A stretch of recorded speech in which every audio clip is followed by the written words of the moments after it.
Mahal, hindi mo kailangan magsisi sa mga bagay na nagawa mo na before. And hindi mo rin naman kailangang hingin sa akin na mahalin ka kasi you deserve it.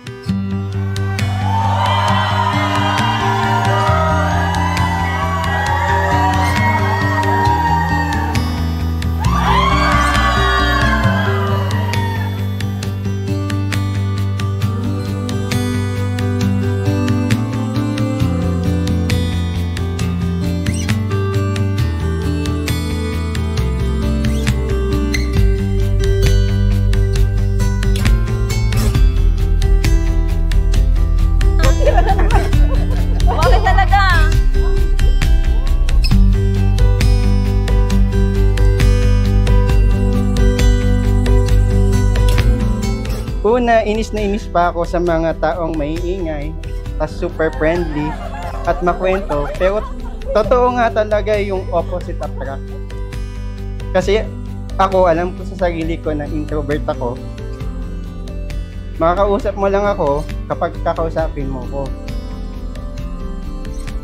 Pero kahit alam mong ganun ako, inaagaw mo yung attention ko para mahalin ka.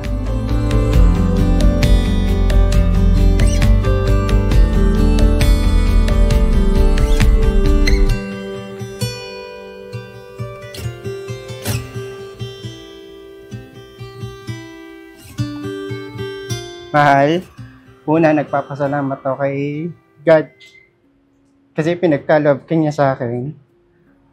Alam ko sa sarili ko nagkamali ako noong una, pero hindi na mulit ngayon.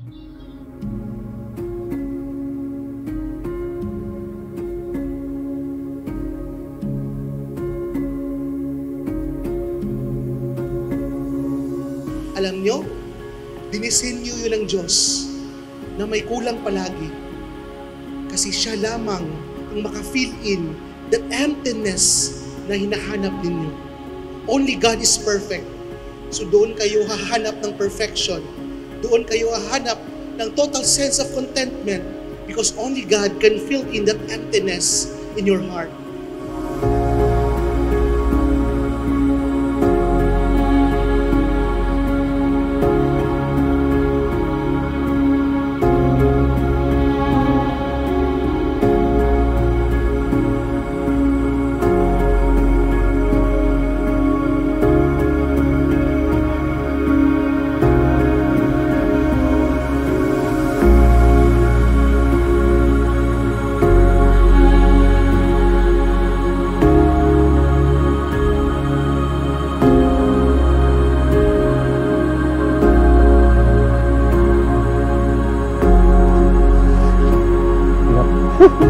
Ma, thank you sa lahat ng pag-aalaga mo sa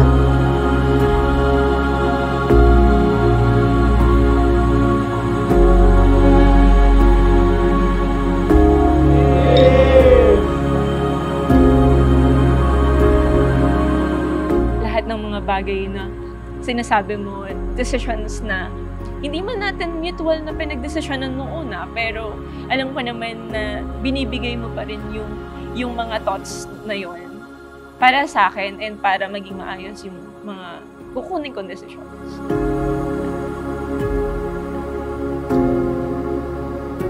Thank you kasi binigay mo sa amin lahat. And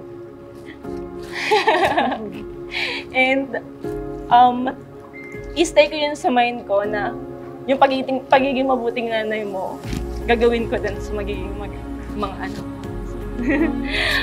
Iyak na ako. Sorry.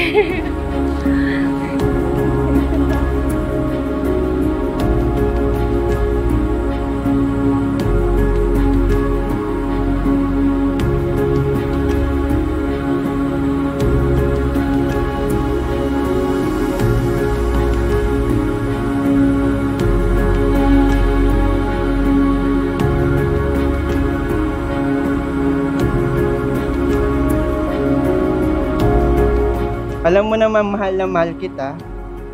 Kahit dapuan ka man ng 10 litrong toyo, tandaan mo, hindi ako magsasawa na mahalin ka hanggang sa wakas.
Pero ngayon, dahil pinagtagpo ulit tayo ng Panginoon, at ngayon kasal na tayo, pinapangako ko sa iyo na hindi kita iiwanan o lolokohin.